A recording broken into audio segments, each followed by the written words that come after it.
So what are you doing? Nothing. Nothing? Why not? Trying to get on this Lifestyle Radio website. Sounds like a cool website. Yeah, it's alright. Oh, wait, I might have it. You might have it. You're listening to Lifestyle Radio. The opinions expressed during this show are those of the individual participants and do not necessarily reflect the opinions of their associated organizations or Lifestyle Radio. So what are you doing? Nothing.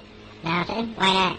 Trying to get on this Lifestyle Radio website. Sounds like a cool website. Yeah, it's alright. Oh, wait, I might have it. You might have it. You're listening to Lifestyle Radio. The opinions expressed during this show are those of the individual participants and do not necessarily reflect the opinions of their associated organizations or Lifestyle Radio.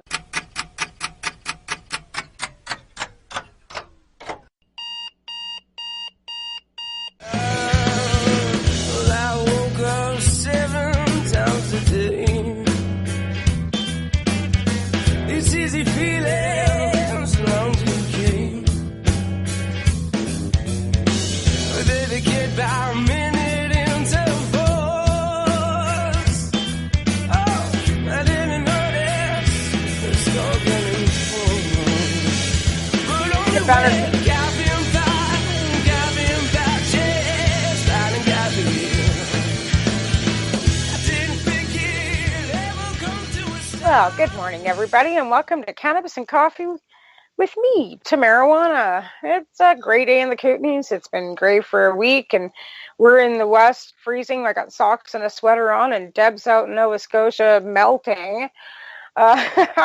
This morning I have my good friend, Debbie Stultz-Giffin with me, and we're just been yapping away. That's why we're running a bit late this morning. So, good morning, Deb. How you doing?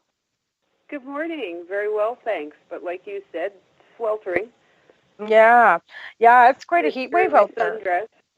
Oh, nice. Yeah, sundress. I'm in a sweater. Al was saying, too, it's like melting in Toronto, too. So everybody stay cool out there or stay warm if you're here because it's such a, drastic difference. I guess I think it's 10 degrees here and it's, 47 with the humidex and down east right now. It's just ridiculous. So are you ready for what were you saying, 17 days till Harvest Fest? Well, actually, that was yesterday. It's 16 days now. Awesome. It's a whole day closer. That's awesome. We're feeling relatively ready. There are always last-minute details that come into play that have to be looked after, but our major pieces are in place, and we're all ready for an amazing weekend. Oh, that's great.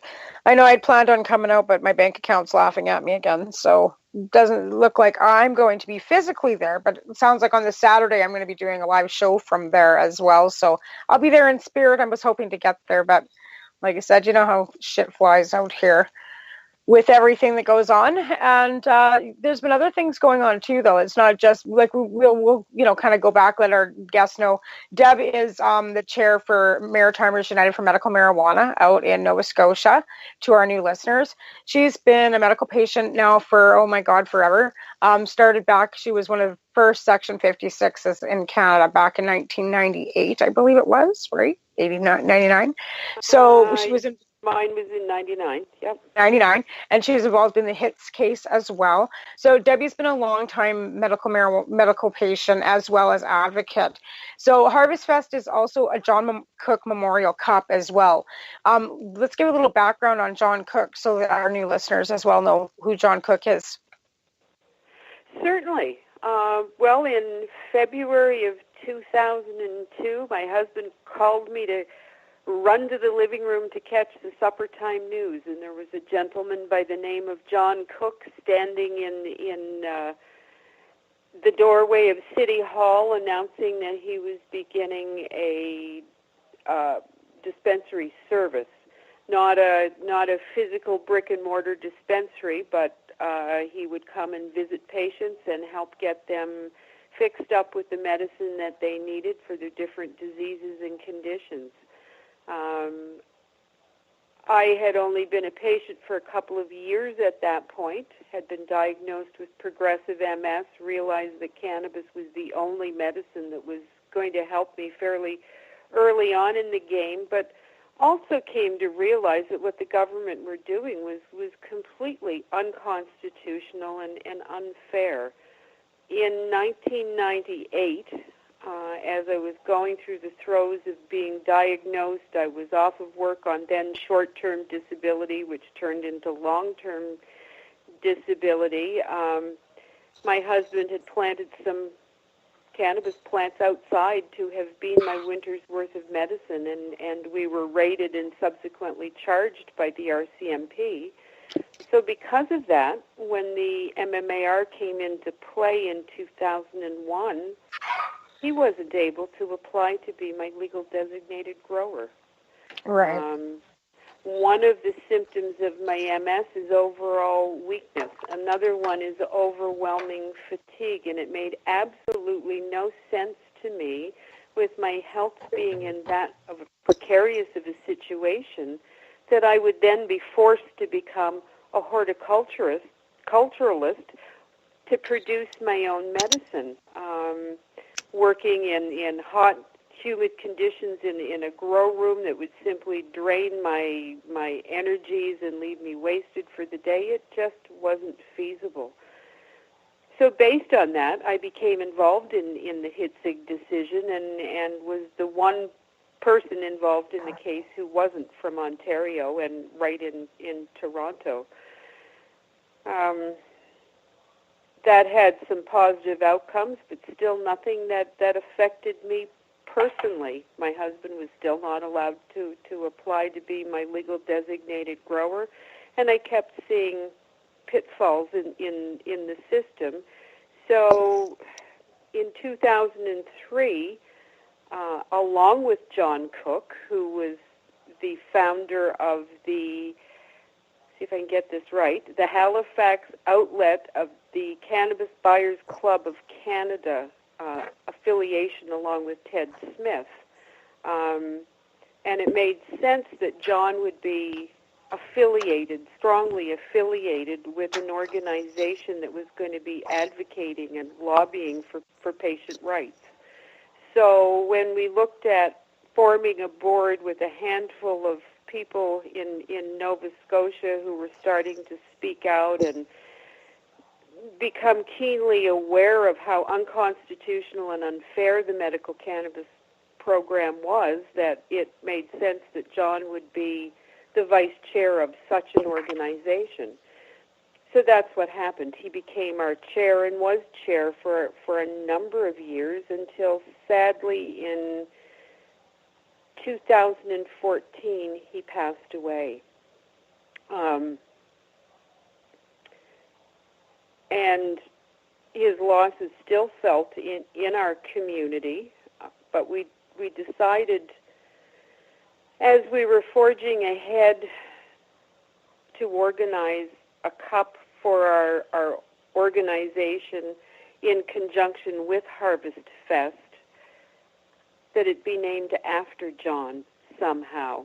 And Chris Backer, who's our current vice chair, came forward with the idea of calling it the Johm Cook Memorial Cup, with MUMM being, of course, the MUMM portion of what John was all about. So for the last few years, we've been having a cup in John's honor. It's progressed to the point that we have 5 categories, 3 in flower, a concentrate category, and an edible category. And I'm delighted and very proud to say that this year we've had 64 entries between the 5 categories. What happens now is that the judges are busily home judging the samples that they've been provided with. I will get those results on July 13th and spend the rest of the weekend busily tabulating them so that we can get medals properly engraved with the names of the winner and what they won, what their entry was that they won with, and as well getting a plaque engraved on what's fondly called the Johm Cook Memorial Cup. We have a fairly large cup that we circulate amongst all of our sponsors throughout the year, and on it is engraved the name of the judge's choice winner, because through this process, All of the entries are awarded points, and in the 5 categories, of course, there's always one winner that has more points than everyone else, and that becomes the judge's choice. So we're honoring John as best we can, and his widow, Krista, has come the last 3 years, and she'll be there this year camping with us all weekend. She comes and is honored and proud to be a part of the ceremony that happens at 4:20 on Saturday afternoon, and she truly enjoys spending the weekend with the community, and her words were last year, it's a place that she comes and can feel really close to John, as if he's almost there with her for the weekend. Oh, that's amazing. It sounds like it's going to be, again, another, amazing weekend. You're capping, or kind of not really capping, but you're looking at numbers about 500 this year, hey? We're strongly feeling that we'll hit at least 500 and quite likely surpass that, with the opportunity for people to come in this year on day passes. It's our first year of looking at doing that, and the idea seems to be quite well received. We have a number of people inquiring about that option. Wow. That's crazy. I mean, that's amazingly, but it's crazy, like that, how it's growing. I mean, what did you start out? Just a small group of people, no? Well, we started out the first year, it was basically an afternoon backyard picnic with about 50 people. Right. And it progressed to the point that this year we're starting on Friday, finishing on Sunday. We've got 15 bands booked in that will be playing throughout the weekend, and we have I'm off the top of my head, I'm going to say 38 vendors. We have a number of fun activities planned, many of them free, some of them aren't. There'll be minimal charges for some things, but people should be able to keep busy all weekend long if they choose to be busy all weekend long. Saturday morning, for instance, we have a local company to the Truro area called Puff and Paint.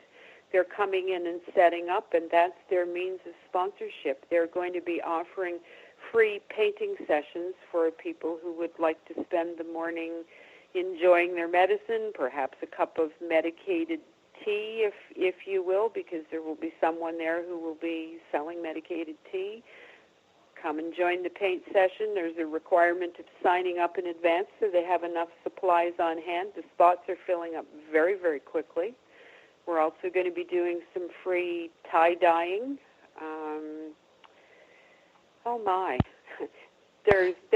There will be a multitude of various things that people can partake in. Carnival-type games. And it's definitely family-friendly, right? Kids are welcome. Absolutely. There will be some children's activities available to keep the kiddies occupied a bit. It's not going to be a babysitting service, but there will be activities that kids can take part in so that maybe mom or dad could slide off and do something for a few minutes, go to the dab bar, visit the vendors. Right. Whatever Absolutely. suits their fancy. Yeah. Well, that's great. Sounds like it's going to be an absolutely fabulous weekend, Deb. It's disappointing that I won't be able to make it out there, but like I said, I'll be there on Saturday with a live show feed coming from there. I was going to be doing quite a bit of live feed coming from Harvest Fest, so you'll be able to join them, via Lifestyle Radio, throughout the weekend, and I'm sure we'll be able to get some listening to some music and enjoy the weekend via the internet, which is a great avenue to be able to take. I know that's something that that's really opened it up for a lot of people that can't make it to some events, that they can actually watch it live on a live feed, or listen to it live on the internet, which is terrific. Let's see, what else have you been up to besides just that? Because you've been doing a lot of other things as well besides that, because we've had the Senate to do the reading of the, last reading. Royal Assents happened since the last time I've had you on the show. There's quite a bit that's gone on. So I think we're going to be taking a quick break here in the next, I don't know, I'm not sure. I'm just waiting for a song, and then we'll take a quick break, and then we'll come back and maybe talk about what you've been doing. I know you mentioned that you had been to a town hall meeting recently out in Nova Scotia where they're talking about saving the dispensaries. Because, I mean, things are really, with this new regulations that are coming in, have changed a lot of things that we thought would not really change. And that's, with the provinces taking control of pretty much dispensing of all the cannabis, having it all come from the licensed producer. Basically, some places are going to allow for no vape lounges. Like by the sounds of it in BC here, we're not going to have the ability to have a vape lounge. Private stores, in Alberta are going to be pushing forward because Alberta's liquor is all privatized already. So we're going to take a quick break, and then we'll come back and we'll talk a little bit about that. So I'd like to thank my sponsors, who are, of course, MUMM, Maritime Genetic for Medical Marijuana, Canadian Therapeutic Cannabis Partners Society, the 12 High Chicks magazine, and the Haley Rose Foundation. Our song's going to be Ronald's Reggae, Jamaican Rhapsody. We'll be right back.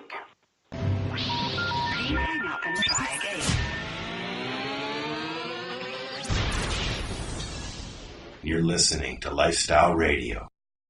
Celebrate Indigenous Awakening at Legacy 420's first outdoor music fest, August 11th on the Tyendinaga Mohawk territory. This one's about rock and roll and comic books and bubblegum. Featuring Headstones, DJ Shove, Derek Miller, and more, with host MC Howie Miller. Opening drum ceremony at 12 noon. Medicinal food and Indigenous vendors and artists. Free camping. Tickets $75 at legacy420.com. A 19 and over event. Indigenous Awakening, Saturday, August 11th on Tyendinaga Mohawk territory. Take Highway 401, exit 556. Sponsored by NIMCA and Legacy 420.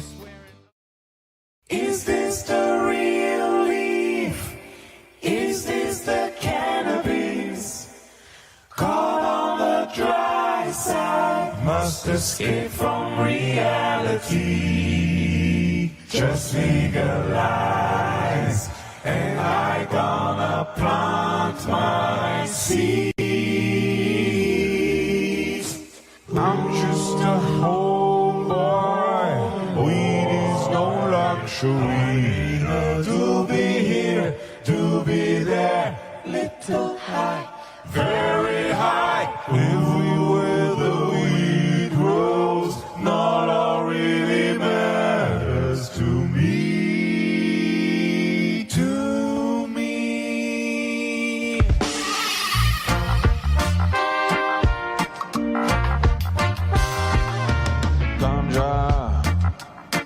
Never killed a man. Put a blunt against his head, light the light, and now he's dead. Ganja, everybody, is a gift from God. So why go and throw it all away? Ganja is meant to make you fly. If I'm not back again this time tomorrow, pass it on, pass it on. Save me some for later.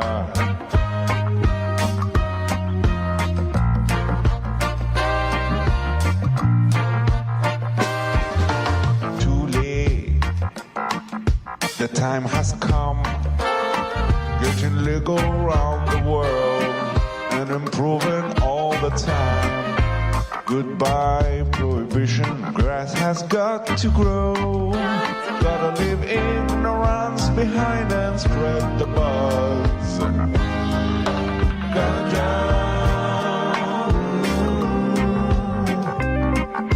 We all wanna fly. This magical herb should be distributed to all.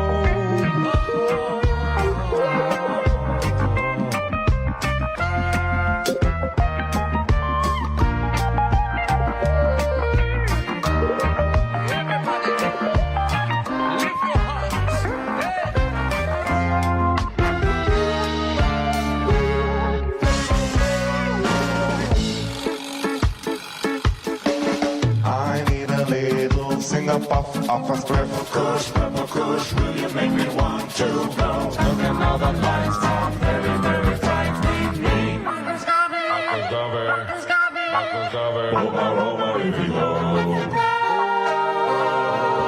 I'm just a homeboy, nobody stones me. He's just a homeboy from a dry neighborhood, staring his grass from this illegality. Easy plant, easy grow, will you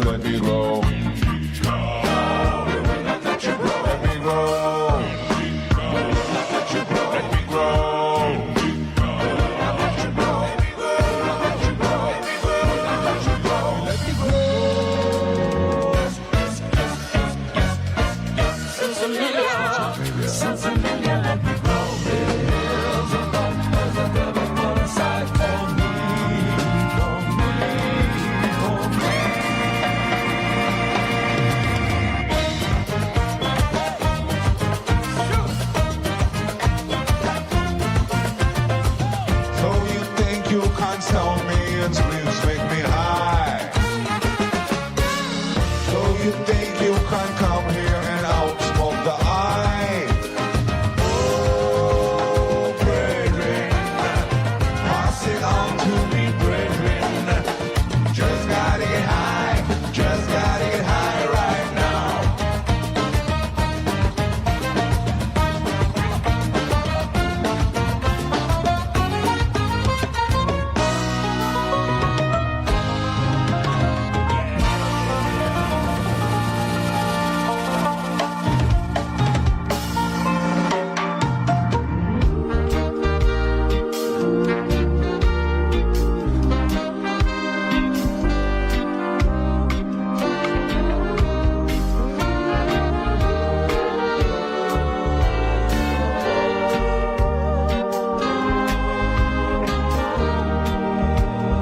No law really matters.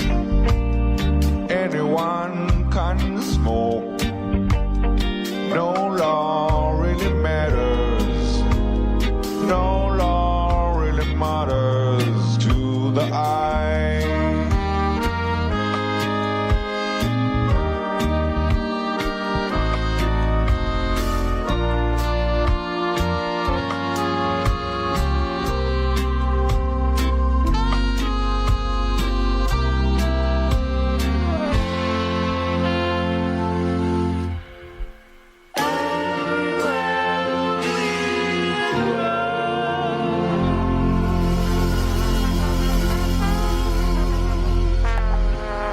All right, we're back with Deb, and we're just, usual yapping over the break, and again, talking more, I guess we want to get to talk about how this is going to affect patients. I've been asked a lot of questions, I guess, about that in the last week or so, about how is legalization going to affect the patients? And I tell them, well, it is being rolled into the Cannabis Act, but it'll still be separate. There'll still be the lines that are drawn. But how do you see it kind of rolling out in the future, Deb? Well, interestingly enough, there was a town hall meeting at a library in Halifax last evening. And the purpose of it was to discuss medical cannabis dispensaries and the potential role that they could play in the upcoming legalization model. The town hall was sponsored by the Nova Scotia Medical Association of Cannabis Dispensaries, which is a newly formed not-for-profit here in Nova Scotia. Their membership is exclusive to dispensaries who only deal with medical patients, the ones that don't take the 19-plus approach, because we do have quite a number of those in the province. Mm-hmm. This is a small, very select group of medical cannabis dispensaries that are trying their utmost to draw attention to their plight with the government and therefore the plight of patients with the government if the dispensaries were to be all raided and shut down simultaneously. Chris Enns was the keynote speaker, if you will, and spoke at length about the history of cannabis, the history of cannabis in Canada, the history of prohibition and the subsequent court decisions in the last, say, 20 years or so that have impacted on the medical program. He also mentioned that if the province were to file for an injunction through the courts to close them down, that they would then seek relief, as happened, I believe, in Kitchener, I may be wrong, where the courts tried to close one of the dispensaries through an injunction, or the city did. The dispensary went to court and filed for injunctive relief and were granted it based on a series of conditions. Mm-hmm. So it sounds as if there's a plan in place, at least amongst a handful of our dispensaries, to fight this to the max, to guarantee that they can stay open, because when you look at the reality of the situation, most of the patients that go to dispensaries don't have another source for their medicine. for whatever reason, they're not turning to licensed producers, be it the cost or be it the lack of products, the concentrates and the extracts that so many of us require for different conditions. The quality just isn't there, or the product itself isn't there. There's nowhere you can go online through a legal licensed producer and buy a cannabis brownie. No, if that's true. Your method to treat yourself, if you will. There's nowhere. So right. Dispensaries provide those products that can't be purchased anywhere and won't be under the craft regime that the government are trying to roll out now. There won't be provisions for at least a year for patients for that. Going to a liquor store model, as is going to be set up here in Nova Scotia with, I believe, 11 or 12 outlets they've now decided on, isn't really going to cut the mustard in a variety of ways, because you have, recovering alcoholics who refuse to pass by the rows and rows of brightly colored, enticing bottles that they would have to pass through to get into the back room to access the cannabis. People aren't going to be allowed to smell it to find out if the terpene profile appeals to them at all. And certainly, as has been pointed out by a couple of the dispensaries here in Nova Scotia who take an overwhelmingly compassionate approach to the clientele who come through their door, what Liquor Commission is going to be able to provide someone with $2.50 worth of cannabis, because that's all that patient was able to gather up the money for on that particular day, whether it was from perhaps panhandling or cashing in bottles or scraping together change enough so that they can medicate just enough to get through the day or for a few hours of that day. There's not an outlet in this province that's going to allow for that sort of thing. One of the other overwhelming factors in my mind is the sense of community that comes from the dispensaries as well. And the number of people that I have seen and met who have no family, limited family, no social support system or network in place, and the dispensaries have become it.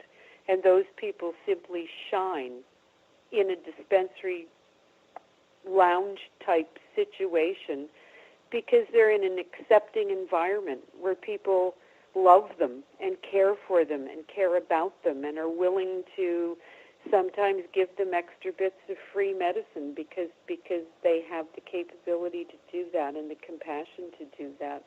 All of that's going to be gone. And it just seems so terribly wrong to me, so inhumane, to pull that away from patients who've come to rely on these type of services and that type of an atmosphere and environment that they fondly call home. Right. It is. It's a war against the culture. You know what I mean? Like, there's so many places that people do community-wise, meet at vapor lounges and, dispensaries all across our country that really will feel the effect of not having them. I know out here in British Columbia, our government is saying no vapor lounges at all. Dispensaries, of course, will all be through the liquor control as well. I've seen that there was one variance that was won yesterday in Vancouver for MMJ Canada. But again, I don't know how that's going to roll out once October 17th rolls out for people in British Columbia. The one dispensary in Kimberley here has gone to the Kimberley Chamber of Commerce looking for policy change within the government. I don't know if that's going to get her very far either. But again, like I said, because the way the federal government has rolled it down to the provinces, and I hear, towns and cities looking at bylaws, as well. Like, I was watching CBC last week and was listening to the mayor in Ottawa talking about bylaws and how they're not ready yet because they don't know how much funding is going to be coming in for law enforcement. And I'm thinking, Jesus Christ, like, if this is what's going on in Ottawa, I can't imagine what Pratt's going to do here as soon as he gets his, little hands together thinking, but like I said, we're kind of half safe, I think, to the point because they've allowed a licensed producer to come in here. So it'd be pretty hard for them to then turn around and say, oh, here's a bylaw, you can't grow any cannabis in Cranbrook because there's already a licensed producer here. I don't know how they pan that down or how they try to do that, but I just don't think that would fly out here anyways. But if the province to province thing is going to be complicated. I know the Halifax Regional Municipality within the last couple of weeks started rolling out what they're going to find acceptable, and outdoor cannabis growing isn't going to be permitted. It will have to be all indoor. Yeah, I think that Invermere, Nelson's already talking bylaws out this way too. Like I said, I haven't heard much murmurings here about it yet, but I'm sure they're coming. My individual municipality, it's my understanding that at least as of 2 months ago, they weren't looking at implementing anything special as far as cannabis went. Well, I'm kind of hoping that they're just going to leave it like that here too. Like, you know what I mean? They've got the licensed producer coming in here. Maybe they're just going to kind of overlook it because we don't have a lot of enforcement here for bylaws as it is already. You know what I'm saying? Like, I think we have one bylaw officer where we don't have the money to pay for more bylaw officers. And I don't think the federal government or the provincial government has put that into their budget, that they're going to all of a sudden now start panning out more bylaw officers. I don't know how, like I said, the taxation is going to roll out. I know they're going to tax it. How they're going to pan that down to the provinces or the municipalities, or if they're going to at all, if it's just going to go into one big coffer. There was talk at one point about splitting the taxation money.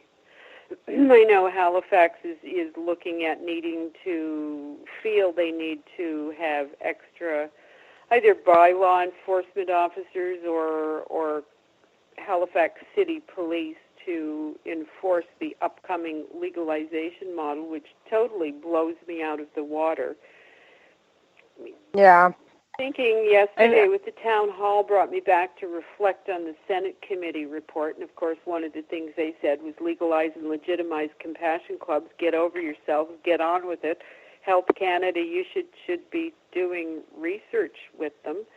But the shape of legalization that it's taking certainly wasn't what they were envisioning 16 years ago. No. Wasn't what any of us were really envisioning. They were talking about how much money we would save with reduction in law enforcement that would be pulled away from maintaining prohibition.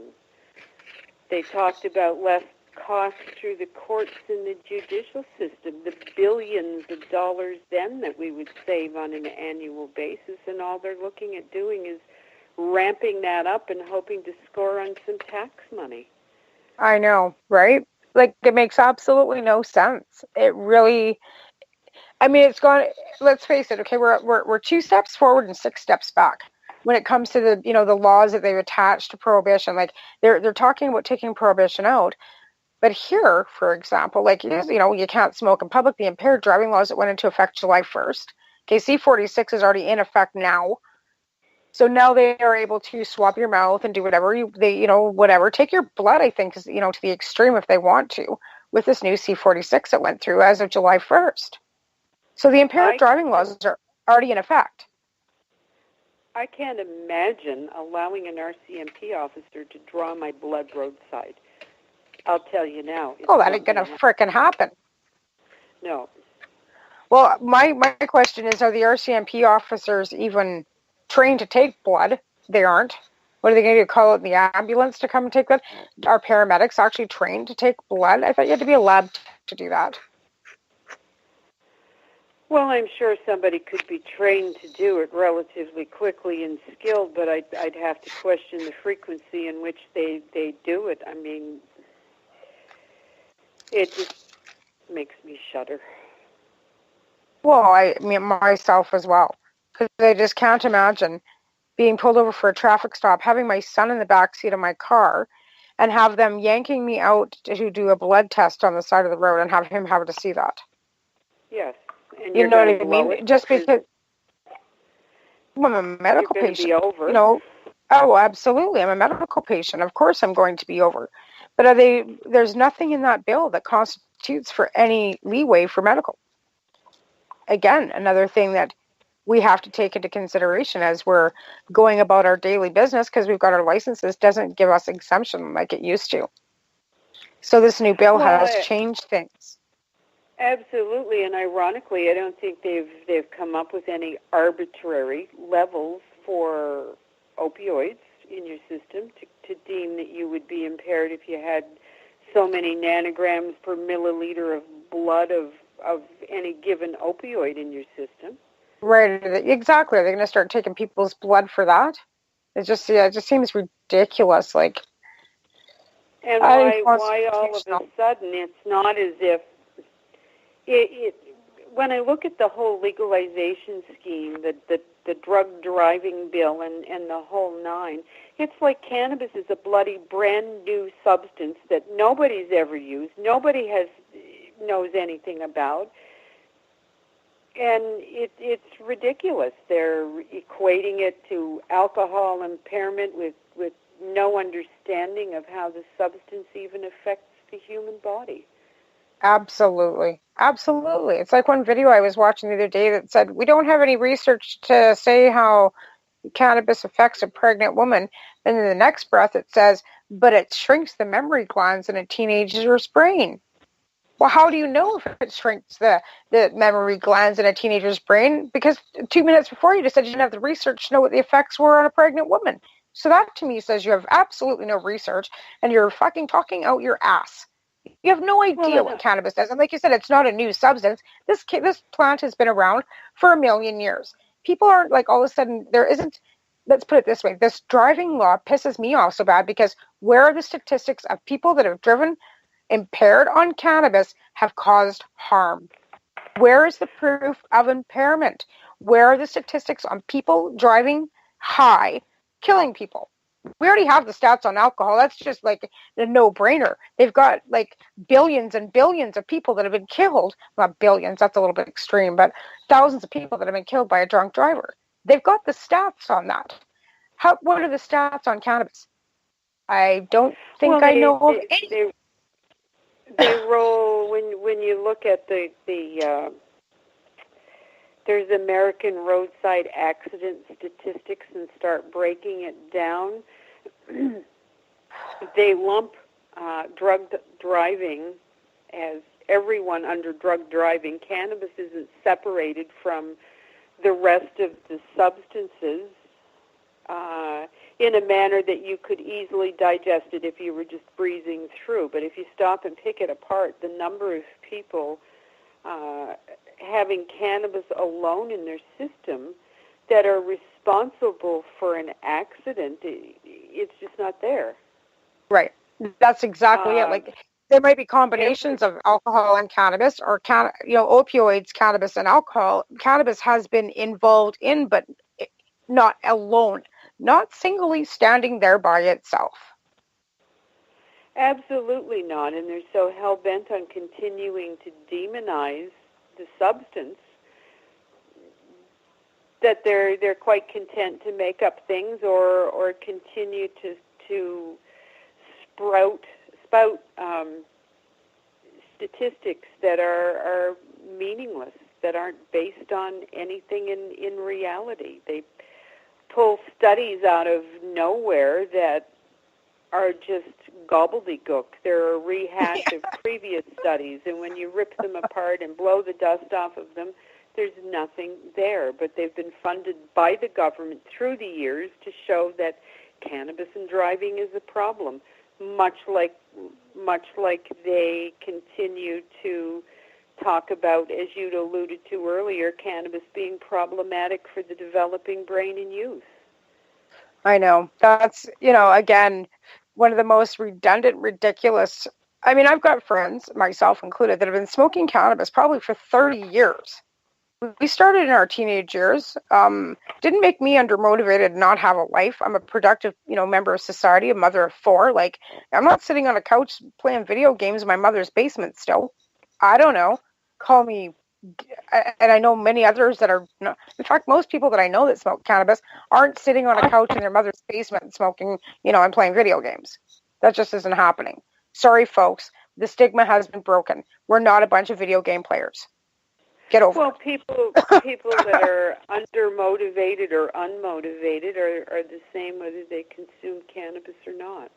Right, absolutely. It enhances maybe their ability not to get off the couch depending on the strain. But again, that's not, again, a stigma, that people are trying to make it sound, like I said, the prohibition with the government. It just seems like they're wanting to demonize it, make it worse than it actually is. Make it sound like it's got to be so over-regulated. Like, I wish they'd open their eyes and realize that they're just spewing lies. And if we're not logical as Canadians, they're not giving us enough credit as Canadians to be intelligent enough to be able to handle what we're already using. And on that note, we're going to take another quick break, and we'll come back and talk to Debbie some more about, legalization, and we'll wrap up with some more information about Harvest Fest and how you can get there and tickets and all kinds of cool stuff. So again, I'd like to thank my sponsors, who are 12 High Chicks Magazine, Canadian Therapeutic Cannabis Partners Society, MUMM, Maritimers United for Medical Marijuana, and the Haley Rose Foundation. Again, we're going to hear Ronald Reggae and Dust in My Weed. We'll be right back. Celebrate Indigenous Awakening at Legacy 420's first outdoor music fest, August 11th on the Tyendinaga Mohawk Territory. Featuring Headstones, DJ Shub, Murray Porter, and more, with host MC Howie Miller. Opening drum ceremony at 12 noon. Medicinal food and Indigenous vendors and artists. Free camping. Tickets $75 at legacy420.com. A 19 and over event. Indigenous Awakening, Saturday, August 11th on Tyendinaga Mohawk Territory. Take Highway 401, exit 556. Sponsored by NIMCA and Legacy 420.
And the moment's gone.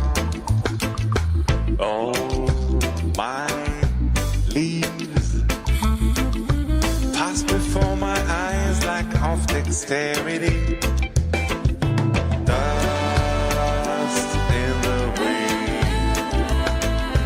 Every time there's dust in the wind. Same old bong.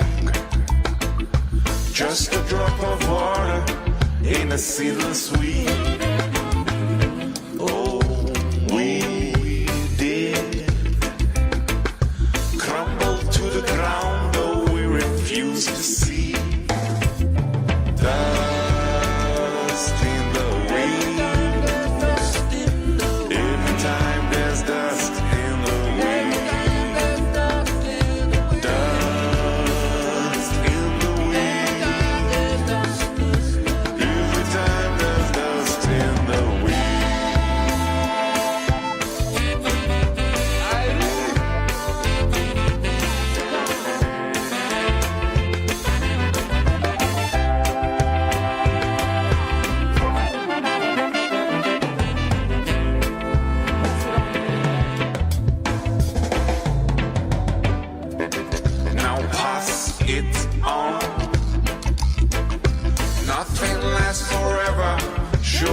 the chain. It blows away. Know your money, one another ounce by dust in the wind. Every time there's dust in the wind. Dust in the wind.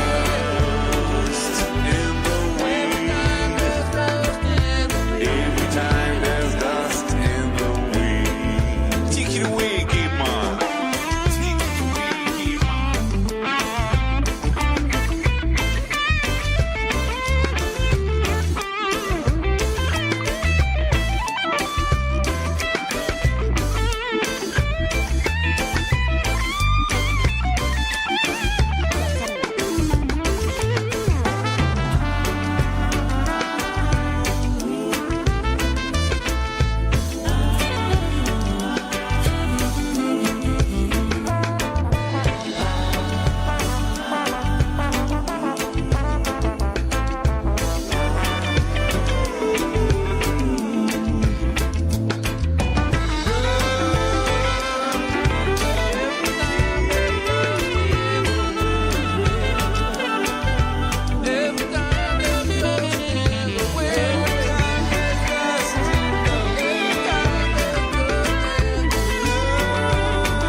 Are you looking for cannabis news, education, and people's opinions?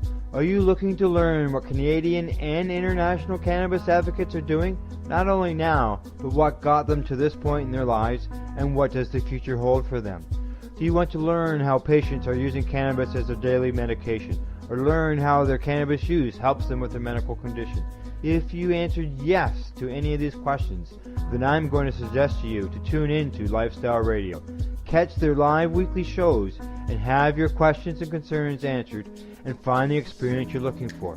Monday, catch your weekly news broadcast with the Reef Reporters. Then on Wednesday, get several hours worth of cannabis public education.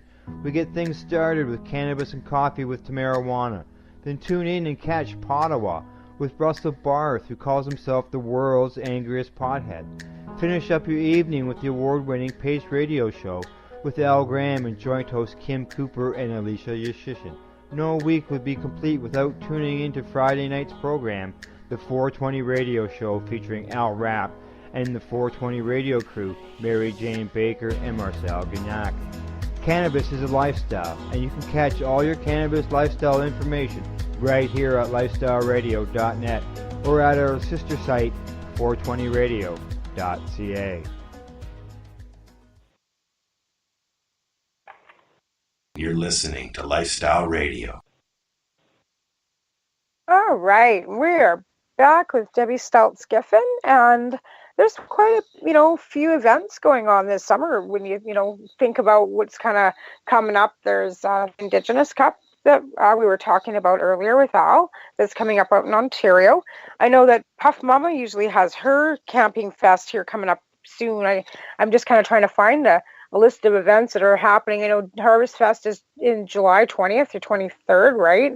And then Kootenai Cannabis is 24th, 25th, 26th of August. Karma Cup's coming up. Prairie Harvest Cup's coming up. There seems to be a lot more things popping up as we're kind of moving forward, eh? Well, we have Peace East here in Nova Scotia, the second weekend of August, a 3-day festival with proceeds going to the Pharmacist Cancer Patient Program. There's also a family fusion event happening in New Brunswick, I believe the long weekend in September. So, yeah, absolutely. There's a lot going on from coast to coast throughout the summer and early fall as far as cannabis events go. Right. like a lot of and more festivals too. I think they're getting larger. I know Karma Cup is, hopefully going to be, a larger event this year and not have issues. There's a Toronto Cannabis events calendar. I know a lot of things happen, like more down east, like than, we hear about. They're kind of like the pop-up markets and the green markets and all that kind of stuff that they really don't advertise. And that's one thing I think we're still on the cusp of wanting to do, is really put it out there that we're doing these events to the public, because we want to bring more of the public in, of course, because we want this to be mainstream. And then we have to still that element of the, law enforcement, right? Leo's still out there. And even with this new regulations, Leo's still going to be out there. And that still makes me a little unnerved. Absolutely. Yeah, we do have the added advantage that our event is on totally privately owned property. It's completely in the middle of the woods, pretty much, so that there won't be any noise complaints from neighbors that might draw law enforcement to the festival. It just simply doesn't happen. Right. So and that's the thing, too. We've been quite fortunate that way, that there hasn't been any interference in our harvest festivals from law enforcement at all. It seems to be, our festivals seem to be well received, and we do have music, and that makes it very much a festival, but we also have speakers, we have demonstrations going on throughout the whole weekend. So between the main stage and our demo tent, there will always be at least one thing going on. In the evenings, you'll be able to watch a couple of our glass blowers. We have Anthony Robichaux coming and Lady Deb Glass. We'll have bonfires if the weather permits and it's simply not too dry. We'll have food trucks. We're going to have a hippie photo booth. We're going to play a game called Ganges Survivor, with all proceeds being split between the Cancer Survivor Program that I alluded to earlier, that the pharmacists sponsor, and the Halifax Compassionate Club. So half of the money that we raise through that event will be going to them in memory of a wonderful lady and a patient who passed away with breast cancer fairly recently. Her name is Deborah Snow. We also have a MUMM member who just a little over a week ago lost his home and everything in a house fire. Fortunately, no one was hurt, and his dogs were okay, but certainly in losing everything, that can be quite devastating. So the second half of the proceeds from that one activity will be going to help Fleetwood get back on his feet. Oh, that's terrific stuff.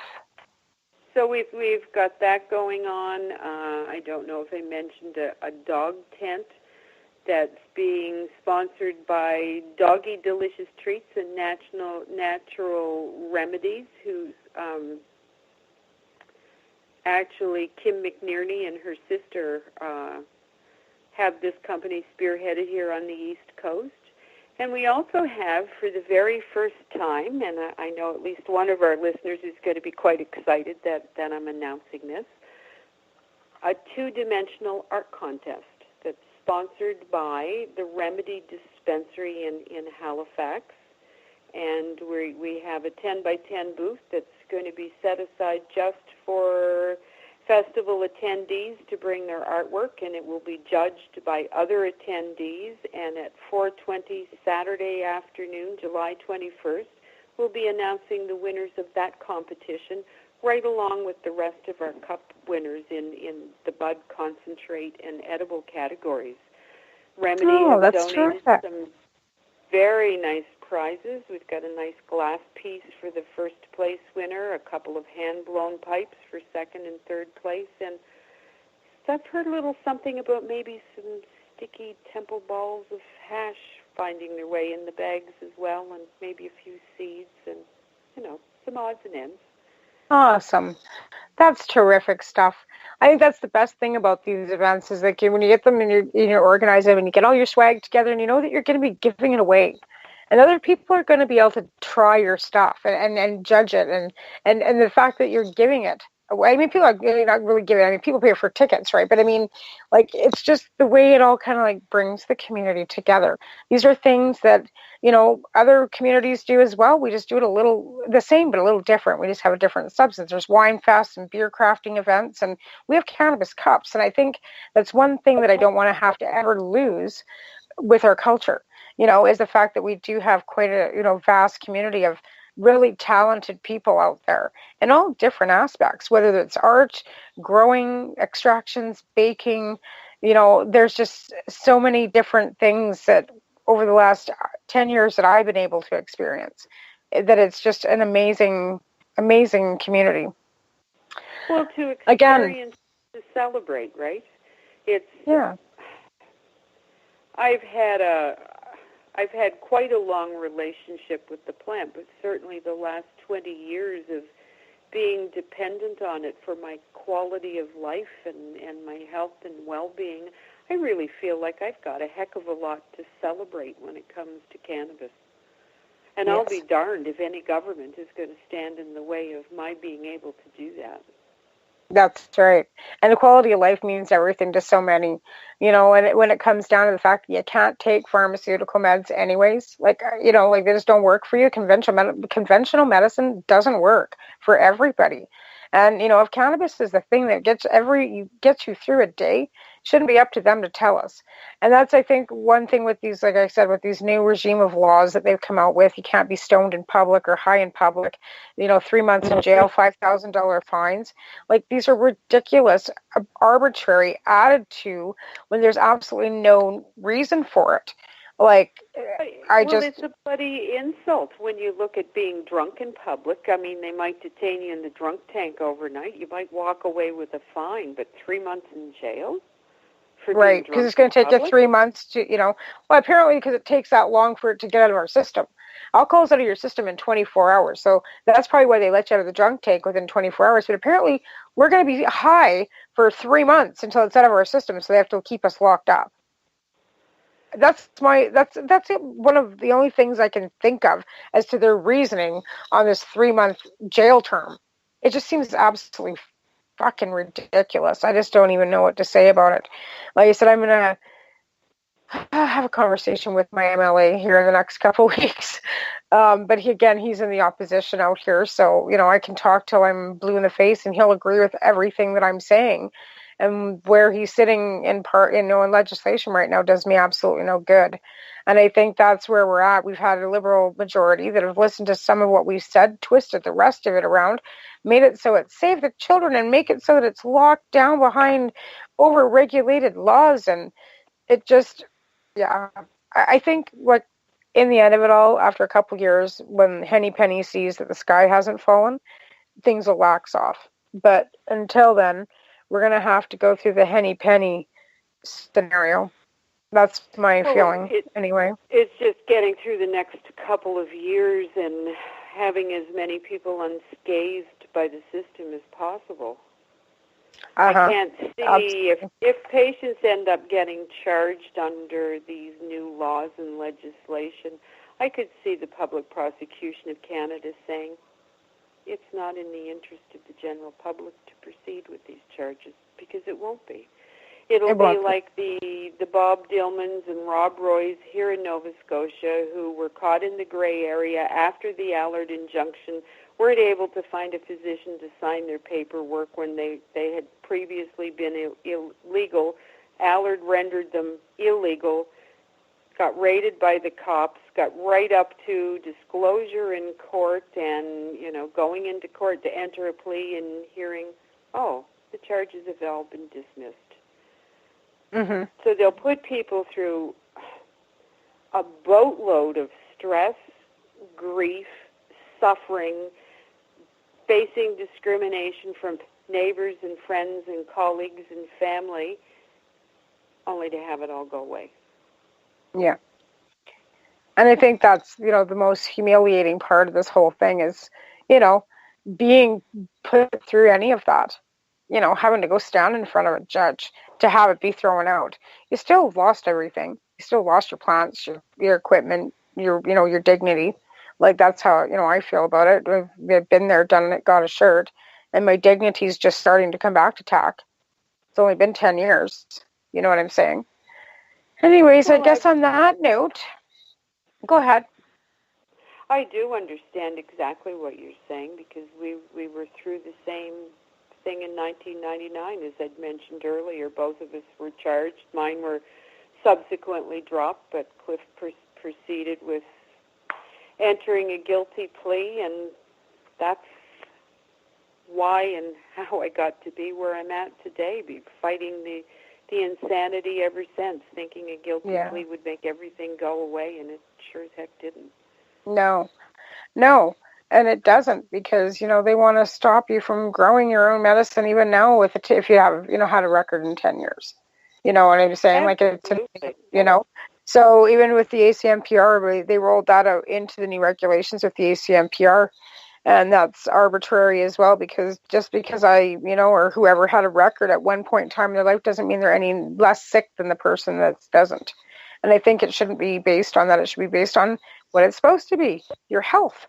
You know what I'm saying? And I've been legal for 19 years, and yet, let me see, 2 summers ago, when the RCMP did their annual flyby to see what would be going on in people's backyards, we had an RCMP helicopter just about stand on its nose in our vegetable garden looking for cannabis plants. I've been legal since 1999. What's the point? They know that.